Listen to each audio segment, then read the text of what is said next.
आज की press briefing में आप सब लोगों की स्वागत है। शॉर्ट नोटिस में हमने आप लोगों को रिक्वेस्ट किया और आप लोगों ने प्रेस ब्रीफिंग में शामिल हुए, इसके लिए मेरी तरफ से धन्यवाद।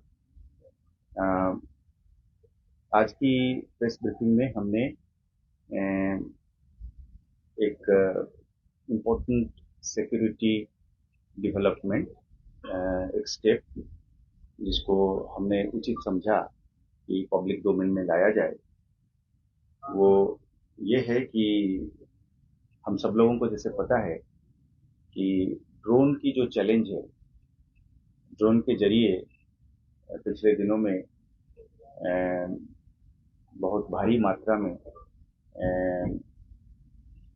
पाकिस्तान से arms, ammunition, ID, cash, narcotics, ये सब कॉन्ट्राबैंड्स जो है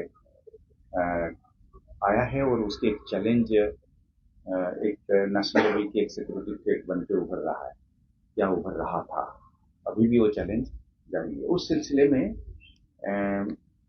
पुलिस ने सीआईडी और जम्मू जोनल पुलिस मिलकर इन्होंने एक बहुत प्लान्ड तरीके से कई सारे लोग जो ये ड्रोन डिलीवरी को रिसीव किए हैं राजौरी जिले में, इनको आइडेंटिफाई करा है और इनके खिलाफ केस रजिस्टर कर इनके घरों में कोर्ट वारंट के साथ और पूरी प्रोफेशनल तरीके से इनके घर सर्च हुए। ये पिछले 48 घंटे के अंदर करीब 10 जगह पे ऐसे सर्च हुए हैं। 7 लोगों को हमने आइडेंटिफाई करा है, जिन लोगों ने मतलब 100% जब हमको पता चल गया कि इन लोगों ने ड्रोन पाकिस्तान से आए हुए ड्रोन से सामान को रिसीव करा है। तो इनमें से 3 लोगों को हमने ऑलरेडी अरेस्ट कर चुके हैं। इसमें सीआईडी काउंटर इंटेलिजेंस कश्मीर की जम्मू की केस स्पेशली रजिस्टर्ड है, पर इसकी कोऑर्डिनेशन और इसकी ग्राउंड लेवल की इंटेलिजेंस दोनों मिलकर करा है। और आज के दिन में जो एविडेंस के तौर पर जिनको हिरासत में ले लिया गया है वो गुलशन नाज हैं। ये पाया गया कि वो पुराने जो ऑलरेडी अरेस्टेड यूएपीए में बहुत मशहूर हो गए, मतलब इल फेमस जिसको हम कहेंगे, काली शाह की बीवी हैं। इन्होंने काफी सारे सामान, ड्रोन पे आए हुए सामान को रिसीव करा है। ये कोटरंका के रहने वाली हैं, राजौरी के। दूसरे जो अरेस्टेड पर्सन है वो है इम्तियाज अहमद। ये मोहम्मद लेठा के बेटे हैं और ये लालकोटी कोटरंका का रहने वाला है, राजौरी का। ये भी ड्रोन के सामान को रिसीव करने के एलिगेशंस में इनको भी अरेस्ट किया गया है। तीसरा बंदा जो है वो आबिद शाह है। ये हकीम शाह के बेटे हैं और बुधल राजौरी के रहने वाले हैं। इनके खिलाफ भी सबूत आ चुके हैं और ठोस सबूत आने पर जब घर पे सर्च हुआ तो इनके इलेक्ट्रॉनिक और डिजिटल एविडेंस मिला। इसमें हमें ये पक्का पता चला कि जिस तरीके से इन्होंने पाकिस्तान के साथ बात करते थे और सामान को रिसीव करने के बाद इन लोगों ने आगे भी इसके डिस्ट्रीब्यूशन की लूप में इन्होंने रोल अदा करी है। इन्वेस्टिगेशन जारी है और सरप्राइज मेंटेन करना लाजमी है। कोई भी इन्वेस्टिगेटिंग एजेंसी या पुलिस इस पे एक एहतियात बरतता है। तो आज के दिन में ये इन्वेस्टिगेशन में इन लोगों के आगे के जो फॉरवर्ड लिंकेजेस हैं, इन लोगों ने जो पैसे बांटे हैं, उन लोगों को भी निशानदेही चल रहा है। लाखों के हिसाब से पैसे आए हैं और इन पैसों को इन्होंने छोटे छोटे रकमों में आगे बहुत सारे लोगों के बीच में बांटा हुआ है तरह तरह के काम के लिए। पर अभी ये पूरी इन्वेस्टिगेशन जारी है। इसको पैसे किस लिए दिया गया है, ये इन्वेस्टिगेशन की अभी भी सब्जेक्ट मैटर है। तो शॉर्टली मैं रिपीट करूंगा कि इसमें ये सारा जो इसमें OGW की कैटेगरी में ये लोग आएंगे, ये लोगों को चलाने वाला मास्टरमाइंड जो है वो मोहम्मद कासिम है,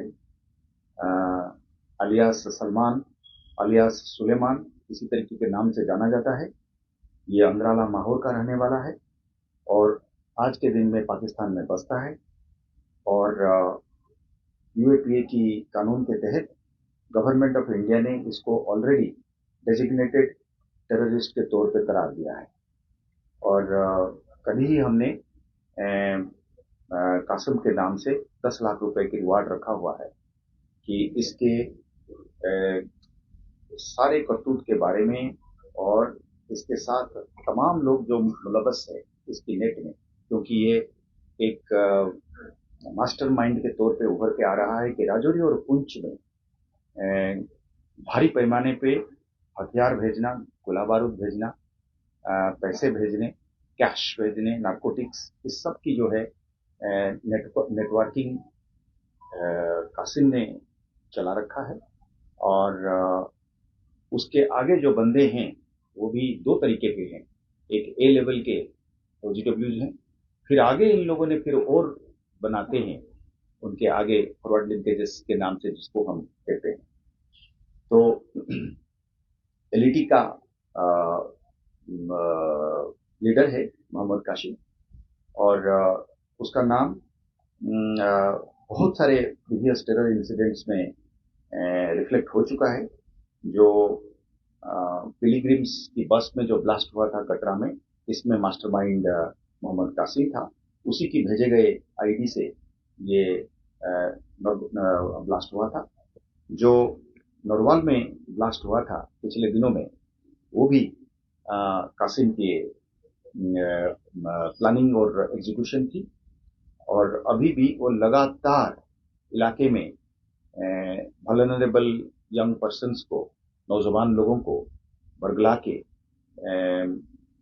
VoIP मैसेजिंग एप्लीकेशन सिस्टम की गलत इस्तेमाल करके, VPN को गलत इस्तेमाल करके, यानी कि जैसे व्हाट्सएप, टेलीग्राम हो गया, या और उसी कैटेगरी में जितने मैसेजिंग सर्विसेज है एंड टू एंड इंक्रिप्शन वाला, उसकी इस्तेमाल करके, VPN की इस्तेमाल करके इसने बहुत सारे लोगों को बरगला करने की कोशिश करी है। कई सारी जगह पे हमने देखा है कि लोगों ने उसकी जाल में आने से अपने को बचाया है और कई सारे जो है उसकी जाल में फंसे हैं। तो इलेक्शन की दौरे में जब इलेक्शन की प्रोसेस चालू हो गया है, अब रैलीज होने लगे हैं और कैंपेनिंग एक और जोर पकड़ रही है। कैंडिडेट्स ऐलान हो रहे हैं, उनके आगे पार्टीज की फंक्शनरीज ने इलेक्शनरिंग और कैंपेनिंग में आगे बढ़ रहे हैं। ऐसे हालात में कासिम और कासिम की गैंग को पर्दाफाश करना और उनको कानून के दायरे में लाना और उनको और उनके आगे जो है उनको इन्वेस्टिगेशन के दायरे में लाना हमारे लिए एक बहुत बड़ा अचीवमेंट है। और इलेक्शन की प्रोसेसेस को सुरक्षित रखने में ये हम समझते हैं कि ये एक बड़ा अहम स्टेप है, खासकर राजौरी पुंछ इलाके के लिए। और हम सीनियर लेवल पे J&K पुलिस की लीडरशिप ये समझती है कि ये एक ऐसा, हमारा अभी तक की इन्वेस्टिगेशन से हमको ये प्रतीत होता है कि ये कंटिन्यूअसली कोशिश करते हैं यंगस्टर्स को किसी ना किसी तरीके से इनको कॉन्टैक्ट करके कुछ लालच, कुछ प्रोपागेंडा और कुछ मिली जुली से इनको प्रलोभित करके इनको अपने दायरे में लाए। हमारा रिक्वेस्ट ये रहेगा कि हम बहुत भारी पैमाने पे ये जो एप्लीकेशन से पाकिस्तान बात करने का, इसके ऊपर सर्वेलेंस हमारा बहुत गहरा हो चुकी है। अब हम माता पिता से भी रिक्वेस्ट करेंगे,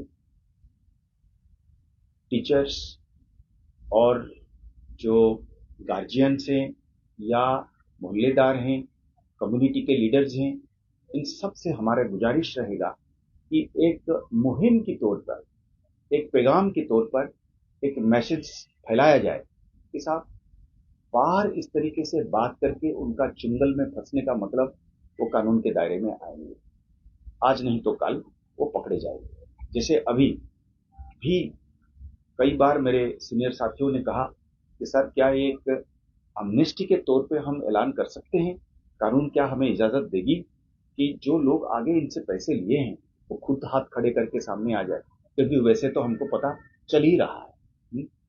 तो अब वो लोग खुद अगर आते हैं, कहते